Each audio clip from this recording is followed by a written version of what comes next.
Salut tout le monde, The Walking Dead revient aujourd'hui. À cette occasion, je me suis dit que ce serait pas mal de vous faire un top 5 sur The Walking Dead. Surtout que ça fait un petit moment que je n'ai pas parlé de ce thème sur ma chaîne. On m'a gentiment proposé de vous faire 5 armes utilisées dans The Walking Dead. Attention aux spoilers. Numéro 5, le marteau de Tyrese. Tyrese apparaît dans la saison 3 à 5, il est toujours accompagné de son marteau, il explose la tête des rôdeurs avec celui-ci. C'est son arme principale. Numéro 4, le Colt Python de Rick. Cette arme est beaucoup utilisée par Rick, il l'utilise dans la saison 1 à 7, c'est-à-dire dans toutes les saisons et probablement dans la saison 8. Numéro 3, le bazooka de Daryl. Cela se passe dans la saison 6, Abraham et Sasha sont confrontés à quelques membres des Sauveurs qui étaient en moto. Quand tout à coup Daryl tire avec un bazooka sur les membres des Sauveurs, bien évidemment ils meurent tous, on peut dire que c'est bien fait pour eux. Numéro 2, le katana de Michonne. Michonne est symbolisé par son katana, c'est son arme principale. C'est avec ce katana que le gouverneur a tué Herschel dans la saison 4. Michonne utilise d'ailleurs ce katana pour transpercer le gouverneur. Mais ce n'est pas le katana qui lui a été fatal, ce fut la balle que Lily a tirée. Numéro 1, Lucille. Lucille, vous la connaissez tous. C'est la fameuse batte de baseball à Negan qui a tué Glenn et Abraham dans la saison 7. Elle a d'ailleurs fait fuir plusieurs personnes qui n'ont plus regardé la série.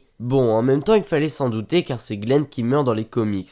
Et puis il fallait bien qu'il nous quitte un jour, non? Cette batte a des origines qui nous sont racontées dans le magazine Image Plus. On y apprend que Lucille était à l'origine le prénom de sa femme et on voit sa création ainsi que les origines de Negan dans ce magazine. Je vais vous résumer les origines de Lucille. En fait, la batte appartenait à un jeune qui était dans un groupe que Negan avait rencontré. À un moment, tous les membres du groupe meurent et Negan récupère la batte. Vers les derniers magazines, on voit qu'il fracasse le crâne de quelqu'un et il met ensuite du barbelé sur la batte. C'est ainsi qu'il la nomme Lucille. Bon voilà, vous aurez pu voir que certaines armes, je ne détaille pas trop leur histoire. C'est normal car on ne connaît pas vraiment les histoires de toutes les armes. Je ne vais pas vous parler plus longtemps, dites-moi en commentaire quelle arme aimeriez-vous avoir si un jour on était attaqué par des zombies. Sur ce, moi je vous laisse, à la prochaine.